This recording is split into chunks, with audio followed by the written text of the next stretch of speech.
like that. Now the next speaker is MJ Suresh Kumar, Mailai Jayavelu Suresh Kumar. So I have a particular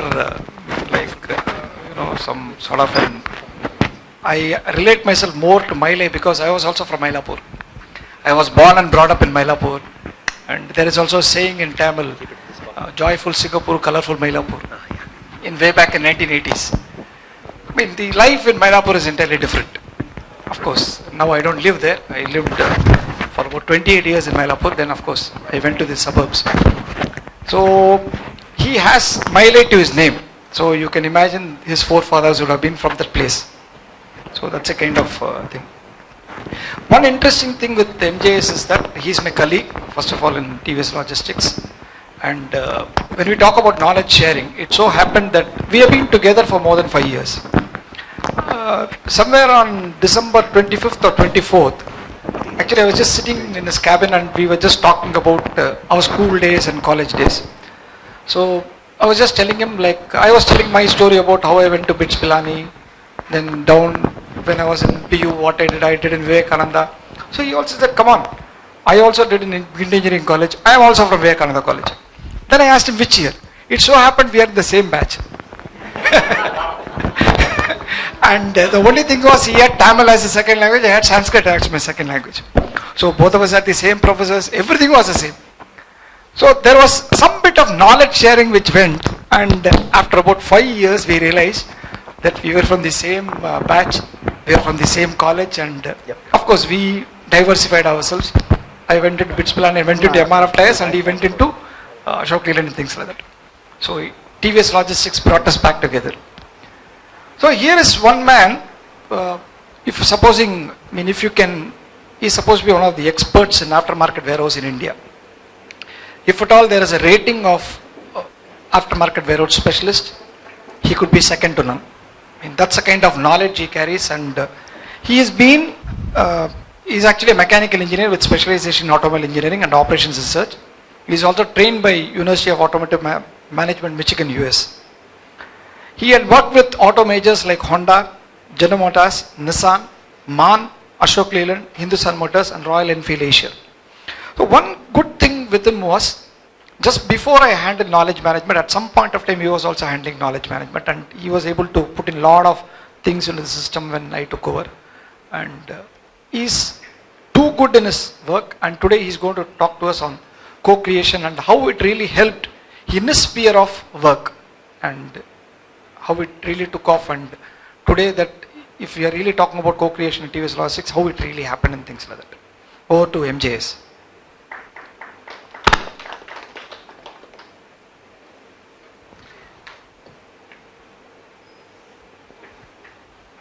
Anyway, thank you for the kind introduction, Ramswamy.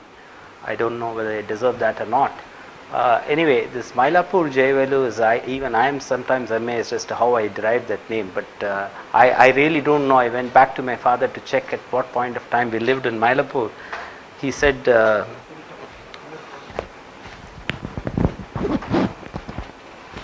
we never lived in Mylapore. So even I am to this day finding a justification as to how I derived that name, and I still owe him an explanation logically. So that apart. Yeah, today actually thank you very much, and I appreciate the talk given by Mr. Prasanna. And in many forms my presentation will have a lot of synergy, because he touched upon the organizational space as well as the social space, and he said some of the concepts can be connected both in the professional lives as well as in the personal lives. And similarly, though it's going to be a little abstract one, I've made enough attempts to make it as simple as possible for people to understand, and I will also make an earnest attempt to explain that concept to you in a very lucid manner. So here we go. Fundamentally, the purpose of this presentation is to give you an idea on the concept of the co-creation, so that you can extend that concept either in your personal sphere, as I said, or in your organization in terms of transformation, so that you actually realize the power of this co-creation and how it helps you. The process that I will be taking you through is I'll give you the right definition of co-creation, followed by what actually is required for a co-creation for it to be vibrant. And then I will also tell you some of the principles of co-creation and how different companies have embraced these various principles, and also give you an idea on the difference between the traditional organizations and the co-creative organizations, and finally what are all the benefits a co-creative organization gets as a result of adoption of this co-creation process. So here we go. Co-creation is nothing but an engagement platform which actually bring all the stakeholders together, and it creates a value for individual in order to solve a particular problem. The problem could be anything. It could be a social problem, it could be an organizational problem, it could be a family problem, or it could be anything else in the sphere where you work. Now typically a co-creation describes the relationship between the customer and the companies, and as I mentioned, several companies have been very successful in adopting this co-creation, and I can give a number of examples starting from Nike, which I will be talking much more in detail, Sony, P&G, M&M. I don't know, many of you must have seen the ad Rise. That's nothing but a co-creational platform, and that is being used not just for an organizational transformation, but it's also equally used for social transformations. I do not know how much of you that know that Mahindra and Mahindra adopts villages, educates girl child. There are many things that takes place. They actually try and encourage small entrepreneurs who come out with brilliant ideas, with innovation and things like that. So this is the actual concept of co-creation, where the firm is represented by the blue color, what I call the enterprise, and the stakeholders. When I say stakeholders, it would be customers, employees, suppliers, partners, your vendors, or if it's in the investors, financial investors, and if, as I mentioned, if it is in the social sphere, it could be regulators, municipalities, citizens, government organizations, which is what you can keep on listing it. So these are all the enablers. Typically in an organizational context, these are all the enablers which actually helps or enables the co-creation process. I wouldn't say, let me correct the word, it's not a process, I'll come to that later, which actually enables co-creation. Now, as I said, when the enterprise and the stakeholders combine together, you get co-creation, which is what I've exhibited here. And typically, if you look from a primary colors point of view, also for principles of primary colors, when blue and yellow are mixed, you get green.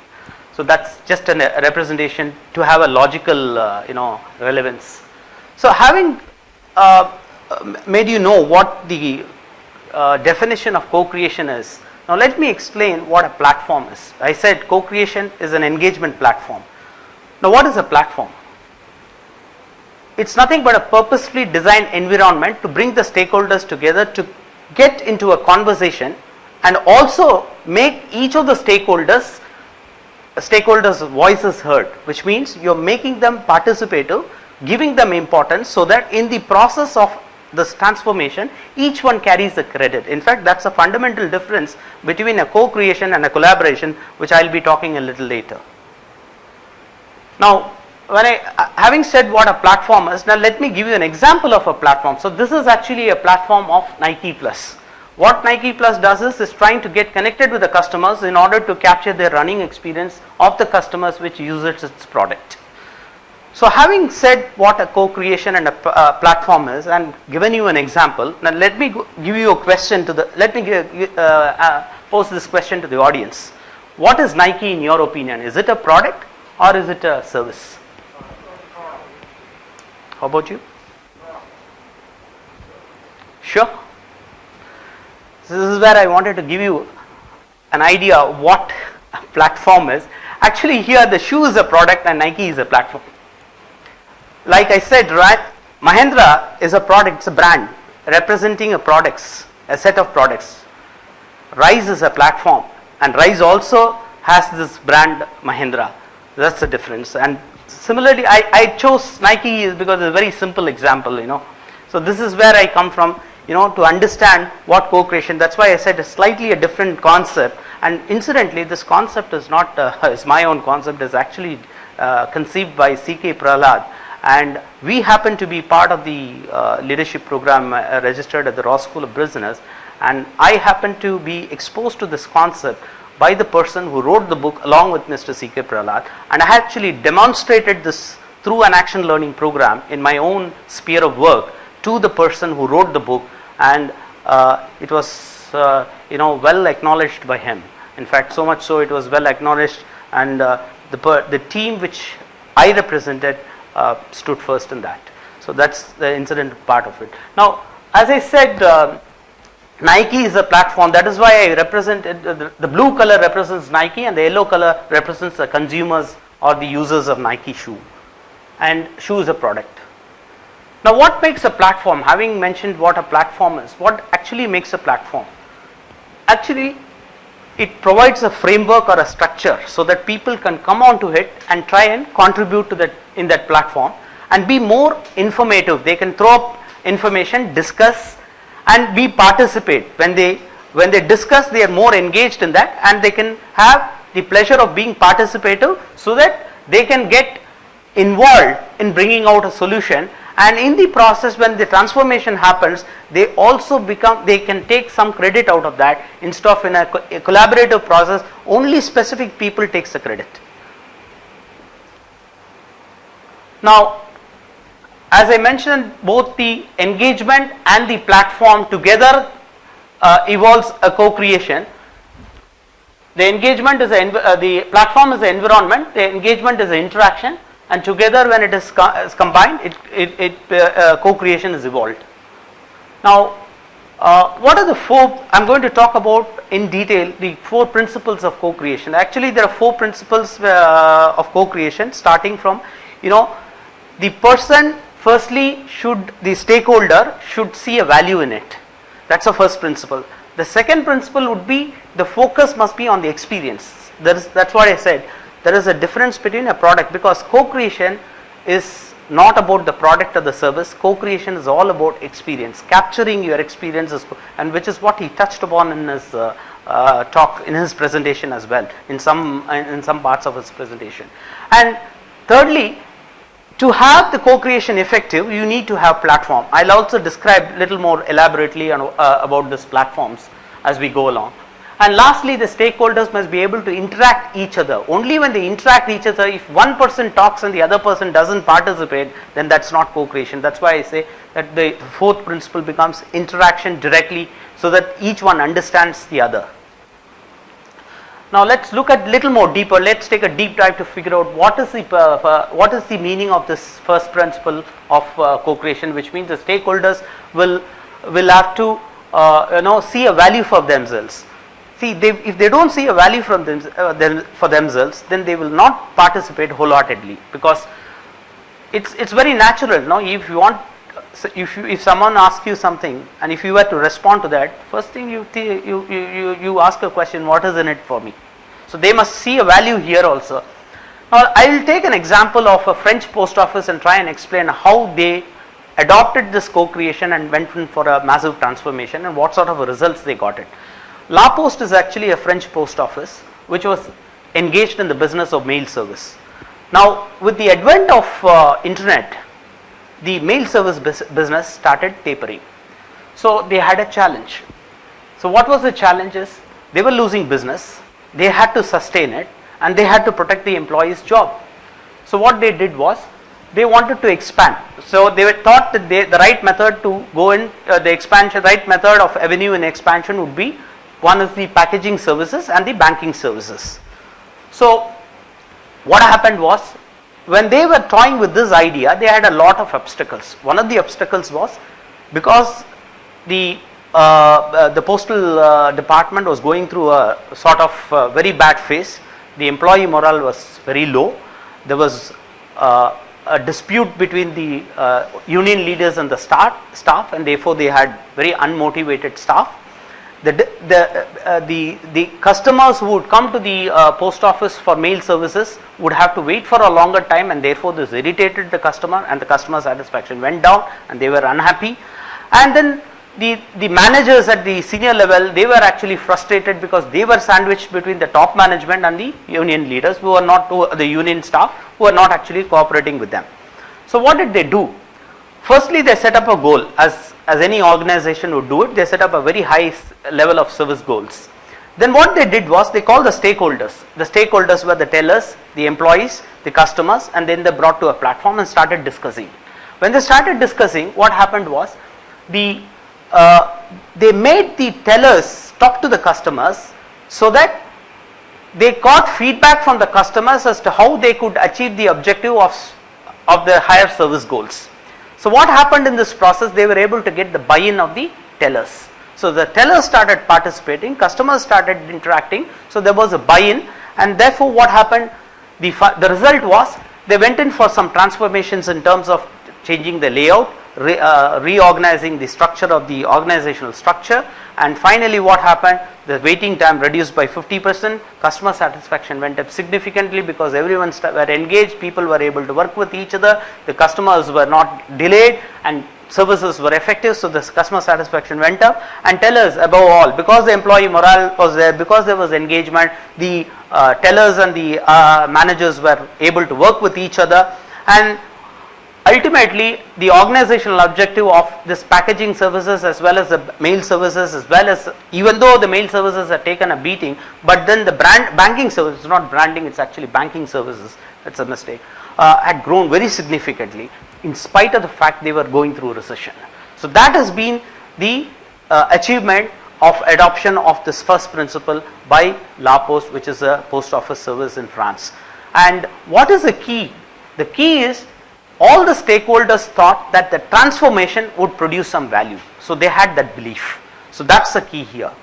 Now let's go on to the second principle. As I mentioned earlier, the best way is to co-create. The best method, way of co-creation is to focus on the experience, not on the product, because many companies focus on the product, not on the experience.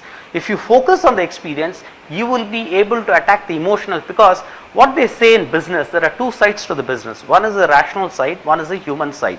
The most of us are very good on the rational sides, especially people coming out with some engineering backgrounds or from the management institute, are very good on the rational side. But where we fail is typically on the human side. So why we fail on the human side is fail to capture the experience. We capture the knowledge, but we don't capture the experience. So that is where this co-creation actually helps us. So most companies, as I mentioned, focus on the values and not on the experience, whereas the co-creation will focus more on the experience. Therefore they look at the various stakeholders like customers, employees, stakeholders and other relevant people, which makes relevance to their like business associate who make relevance to the business. So here's an example of a BPO company which is run 24/7. The strategy of this company was to shift from this call center and competing of cost into some remotely engineering services process functioning at the UK and the US. So what they did was they actually hired college grads and they paid them heavily, and just not paid them, but they wanted to give them a good work experience so that they get a pride of association more out of the experience that they create rather than looking at only the pay packets. So what exactly happened was, how did they do this? They actually made people to come together and made them apply. So when they applied in groups, a lot of women employees had a chance of getting into it.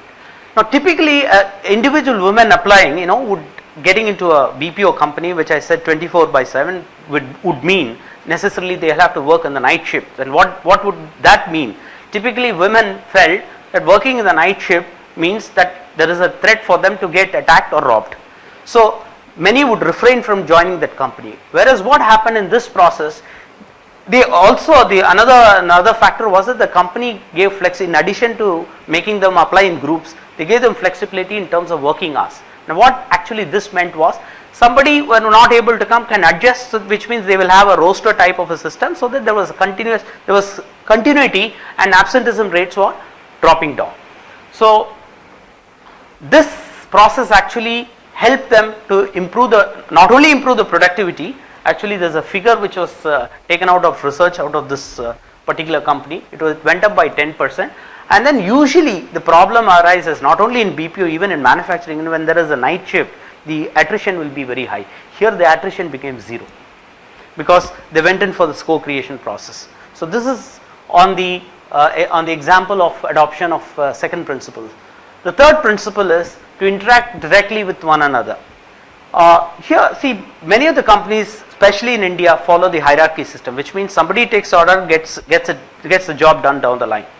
Now, what actually is lost in this process is you lose the opportunity of a conversation, and what we lose out is that you don't make the person part of that process in designing the change, and if you don't make him a part of that process, then his significance is lost, and therefore he feels, what's in it for me, why should I contribute? So to avoid this, the best approach would be, creating a co-creation platform, bring the stakeholders, discuss and try to figure out a solution. So here's an example of a company called Starbucks, which has adopted this similar type of a co-creation. Starbucks, as you all know, it is a coffee house basically. Now Starbucks, when they were very successful with coffee, the customers were very delighted, so they wrote back to Starbucks that they should also expand your offerings, and they said you should add some more nutritious food in the menu. So Starbucks had a challenge. They firstly didn't understand what was customers' understanding of nutritious food, and then what they thought was they'll figure out a solution. So to figure out a solution, they formed something. They created a platform, what is called the My Starbucks idea. They brought the stakeholders, the product marketing team initiated that. They brought the customers, they brought the nutritionists, and then they discussed with the management team and tried to figure out that what sort of a solution, what sort of menu should be taken into the offerings in addition to coffee. So in the discussion, what actually emerged out was, if they were to bring a hot food, they thought that hot food would overwhelm, or it would subdue the aroma of the coffee, and then it would undermine the coffee house experience to what Starbucks is usually associated with. So in the discussion, they figured out finally that they would serve only hot sandwiches, and then they found out that would not undermine the coffee, the aroma of the coffee, and therefore the coffee house experience would be retained, and therefore Starbucks would continue to have its identity. So this is how they solve this problem, using the principles of using the third principle. Now let's look at the last principle, which I said, there must be a platform. Why there should be a platform? Platform actually supports the framework of the co-creation, because it is a purposefully, as I mentioned, is a design environment which becomes an enabler for the co-creation process, co-creation to happen, so that if this platform is robust, then it is very likely that transformations can take place, because solutions will emerge. Now let's take an example of an automotive company. Typically in an automotive company, what happens is, to manufacture an automobile, be it a two-wheeler or a four-wheeler, you have different parts pulled out from various suppliers and brought into the line, assembled, and then it is completed and sold as a finished product. Now imagine some part is very critical, and if it doesn't, if it is not fed to the line, then the line would stop. What does that mean? If the line stops, you can't deliver the final product. So this is nothing uncommon in organizations, especially in OEs. So what is the solution for this? Normally what happens in OE, you will say you have a ERP. ERP has got all the raw data available, and at the many people are quite they are conversant with ERP operations, so they would get those data. But all the stakeholders, meaning the vendors, the customer, the supply chain manager, the product manager, the marketing team, as well as the production guy, invariably never gets together. And if they don't get together, they will never get a solution, because they actually don't understand each other's problem, and therefore they will try to defend their turf. That's usually the problem, the organization. So how can we get over this problem? If they can create some sort of a platform, engage them on the platform, have a respect for the other person and the other departments, they can come to a solution, and then there can be a transformation in terms of addressing that problem. So some of the problems that can solutions that can probably emerge is, probably they can find that part in an alternate source, where they don't have a normal purchasing pattern, or you may not be a listed vendor, but they can go to a different vendor and pick it up. Or they could take it, if they have got a similar part in the aftermarket, and if that customer can wait, you can push it to the line and then ensure that there is no line stop, and then you can make sure that the final product is also delivered. Things like this, I mean, just giving examples, real life examples which can happen in industry. These type of things can happen. This is precisely what Starbucks idea actually had enabled Starbucks to reach their solutions when they were confronted with a business challenge. So, having seen the principles of co-creation, let us see why do we have to co-create. See, firstly, this co-creation actually emerged against the backdrop of the changes in the communication landscape. See, we had this internet followed by Facebook's social websites like Facebook, LinkedIn and all. This actually created a very cost effective medium to create a platform so that you can come and engage on those platforms. In addition to that, once this became the the enabler, then it became a step change for business to become closer to the customer, and that is very much required if you want to really go in for a engagement with the customer. So these the reason for other reasons for co-creation is that you need to have an inclusive engagement, which means you need to bring everybody inside, and everybody has equal participation, and everybody shares equal credit out of those contributions. And then going beyond the activities to interact. Some of the things like having a meaningful engagement of stakeholders through dialogue, which means only when there is a dialogue taking place you will get proper solutions coming out on the platform, so that those solutions can be implemented and transformations can happen. And above all, you nurture win more, win more. When I say win more, let me try and explain. Usually in a collaborative process you say, let's go on for a win-win situation. Here it is not win-win, it is actually win more, because both of them can enhance their credibility much more at a higher level than a collaborative process, because everybody who participates gets the credit, everybody has an equal chance to for their voices to be heard, and everybody gets a chance to get themselves engaged. So and the most important thing is it is actually a bottom up relationship, which is normally not which doesn't happen in a collaborative process. Now let us look at the difference between traditional and co-creative organizations. As I mentioned earlier, the focus is more on the sales, and the value is a function of the activities in a traditional organization, and it is a top down approach. On the contrary, in a co-creative enterprise, what happens is the focus is not just on the sales, but it is also on the value creating opportunity that the sale creates, and then the value is created through experience, not through information or not through the product or the service that you deliver or through your service delivery, but more on the experience. And lastly, it is a bottom up approach. A bottom up approach is much more stronger than a top down approach. This I had mentioned earlier. Now let's before we conclude, let's look at some of the benefits of this co-creation.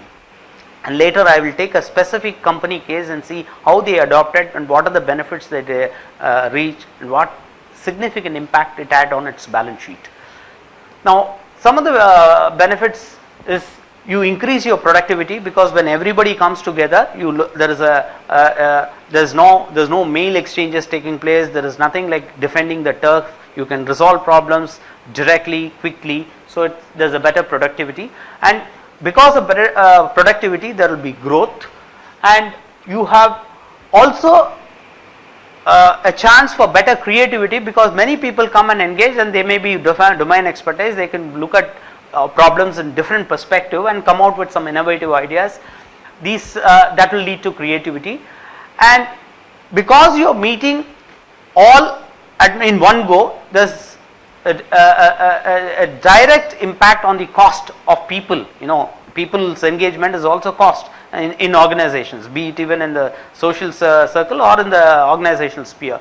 So it will lower the cost.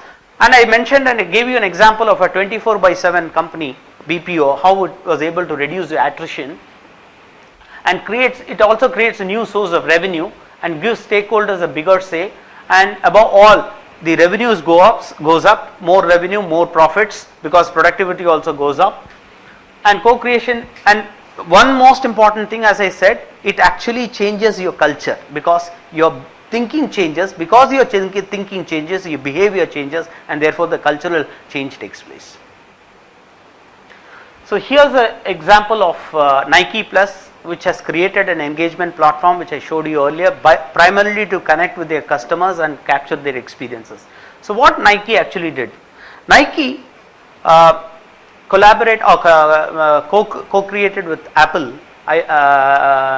for their iPod, and the product chosen was iPod. What they did was they embedded a sensor in the shoe, and when sold those shoes to the customers, and the customers ran using their shoes, this sensor would actually communicate with the iPod, and then after they complete their running, they could go to their laptop and download the information.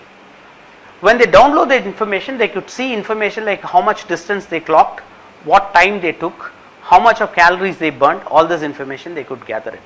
And what they did was, many people started doing this, and you could create some sort of a database, and you could benchmark and see, how people within your communities, how your friends, either within the area or within the the state or the city where you live in, and benchmark and see how you perform, and you can set your own benchmarks. It actually triggers excitement among the runners. Now this thing was a very powerful source of information, and they were able to get a lot of information out of this, the consumers, and this information helped them. Some people were running more, and therefore the life of the shoe probably would come down. Therefore this will give an information to the manufacturer to enhance the quality of the shoe and stuff like that. So similarly, this is one example. Similarly, they have co-created several agencies like Run Club. Run Club, what you have both men and women running, and boys and girls running. You find out what sort of a shoe, what sort of a style they like, what sort of colors they like, because men have like different colors unlike women. So they were able to take all this information, collate this information, and take it into their design for manufacturing. So this has helped them to directly connect, instead of doing a market survey and then taking an agency report. Agency makes their own judgment, interpretation, gives a report, may be correct, may not be correct, it doesn't know, unless they get connected with the customer once again, introduce the product, launch the product, and then test it out whether it's successful or not. Here you get a direct feedback from the customer. This way Nike was able to get a lot of benefit, and this platform actually allowed Nike to learn, as I mentioned, the behavior of the customers, the new ideas which are coming out from customers directly, and they were able to experiment new products without actually launching it in the market in a formal way. Just talk to some few customers, because they have already got the information. They could test it with them and take a feedback whether it's working or not working, and then they were able to, and above all, they were able to get into a deeper relationship, basically because the engagement was there directly between the manufacturer and the company through this medium. Now what are the benefits that Nike received out of this? They were able to reduce the cost of marketing.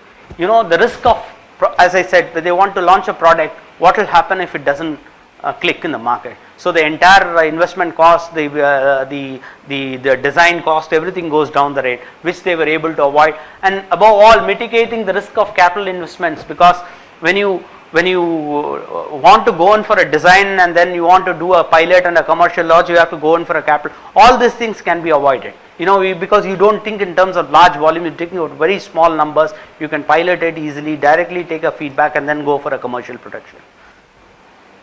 So this is what Nike results turned out to be. There were about 6 lakhs runners who signed it in the first year of introducing this platform, and 160 countries actually got engaged, and there were 40 million miles uploaded when they run. So they have actually measured in terms, the metric used is the number of miles clocked. They were able to capture, and significantly, you see that people were frequently visiting the site, and above all, the business result, the market share went from 47 to 57, 2006, 2007, 1 year span, in a market which has a potential of 3.6 billion. What are we talking of? 10% increase in market share, which would mean more than a quarter billion in terms of just the delta. I'm talking just the delta. So it's a very significant delta. And Nike now had set up a goal of 15%. They want to take 15% of the world's estimated 100 miles runners. They want them to use the system. So this is the type of results, and how they were able to get these results, because they were able to harness the four, when they used the four principles, and they were able to extract this powers, and ultimately they were able to turn Nike into a a big global company with huge productivity boosts and increase in profits. So this is what I wanted to talk about co-creation. And this is not necessarily, you can extend this concept, as I mentioned, in the organizational sphere. You could even take it to the the social circles, like for social transformation. I can give you brilliant examples of what we all see. If you are from Chennai, if you watch Tamil channels, I like what Barkat that does it on the NDTV channel. We the people. That's the. But that is more of a talk show, because many a times I found that she captures not the feelings, because she rushes and tries to take the views of the person rather than capturing the people. That is one of the reasons why I always quote. I've been quoting many times that, like Ramasamy knows, even with my top management team, there's a Tamil channel called Niyanana, which is actually positioned as a talk show. Actually, it is a brilliant co-creational platform. Another example is this Makkala Rangam of what Visu does. They are, because a co-creational platform, and another one I can think of for people who are from the north, this Amir Khan, no? Satyame Jayate. That is, but I am not considering that, because normally in a co-creation you can't do it on a one-off situation. It has to be on a continuous basis. What it means is the platform must be vibrant. If the platform has to be vibrant, then there has to be governance for the platform. That governance has to be there so that the continuity is established. So you keep transforming. And you go and actually, this Niyanana even captures and tells us sometimes the results of what happened on the previous show. So there is actually a connect. That's why I quoted that as more powerful, co-creational platform, though they, they position it as a talk show. So that's about this co-creation concept, and if you have understood it, I think it's quite simple to, apply in practice, both in your organization or in your personal sphere. So any questions, I'll be too happy to answer. TVS supply this? TVS, sorry? You use this in TVS? Yes, we have used it, and in fact, I have been the coordinator for, we have this concept of train the trainers. So I have created a session, and all the customer managers have co-created with their customers.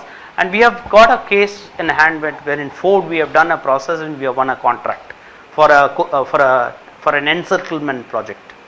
And we have also done it with Tata Motors. Sometimes some part of the solution emerges. We may not get a larger solution, but some solution emerges.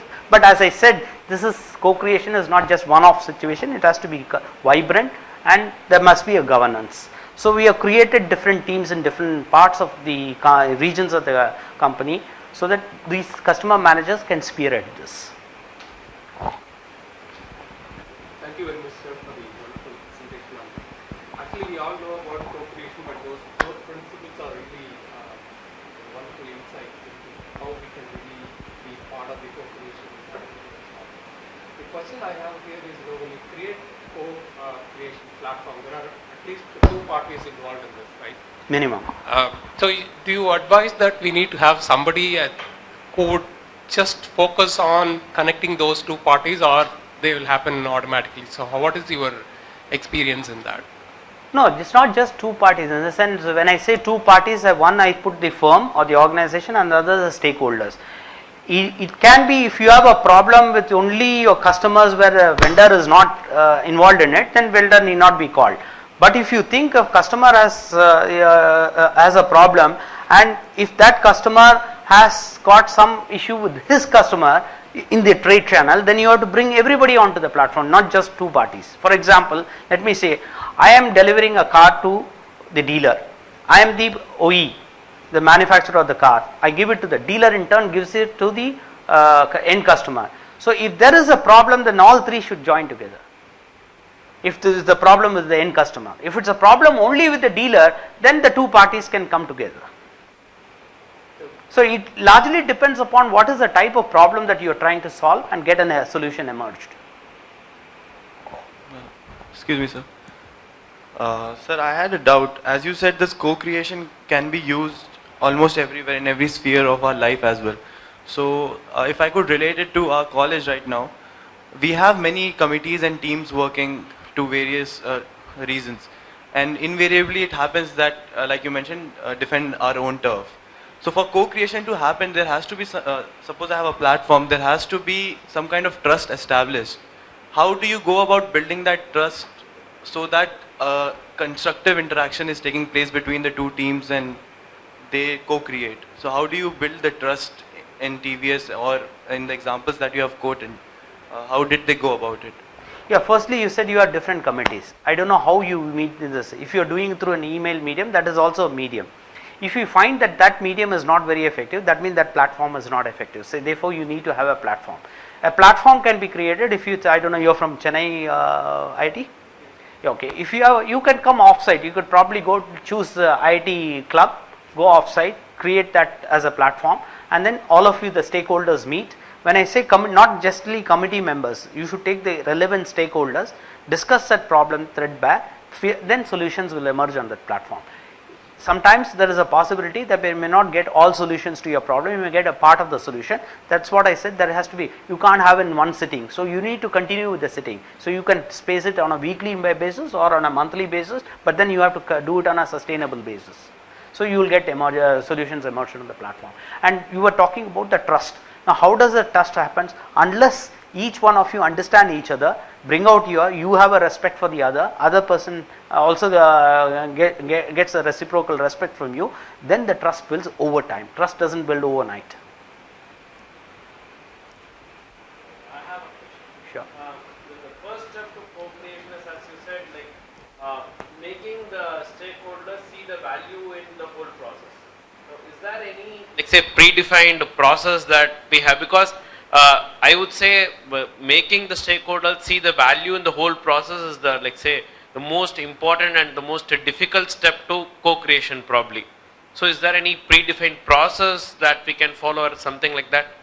No, predefined process is that, firstly it all stems from the fundamental principle.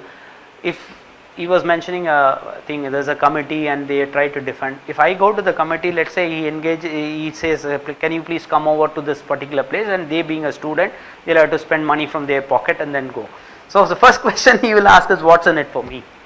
So that is what, he also gave an answer for it. That comes through trust.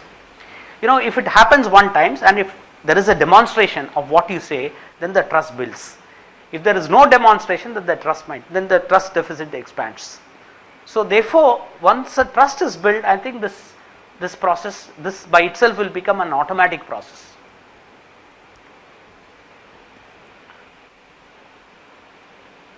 See a value in it. Obviously, in every organization we'll have two different departments all working towards a common company objective.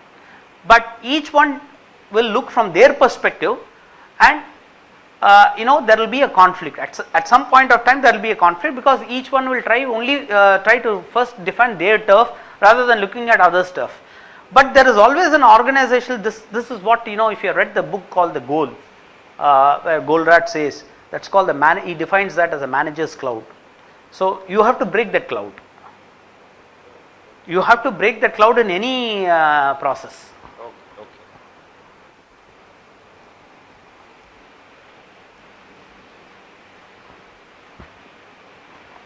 Thank you. No more questions. Thank you so very much, Mr. Suresh.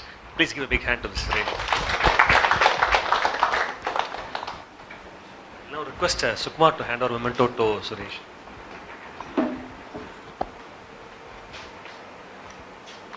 Thank you. Thank you. Dr. Ramseshan to please hand over memento to Prasanna.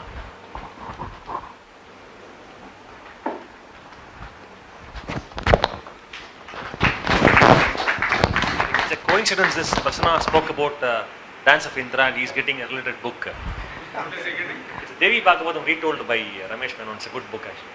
So it's a mythological book. Oh, okay. Yes. So that brings us close to this edition. So let us thank the speakers again for the brilliant sharing of knowledge. I think thank you so much, Suresh and Prasanna. Really, you know, the members would have enjoyed the knowledge being shared, and we thank for the members for staying here and being very interactive. And we'll meet again next month for the same editions, for 37th editions, and we'll have a different set of speakers. And wishing you a happy new year also. Thanks a lot.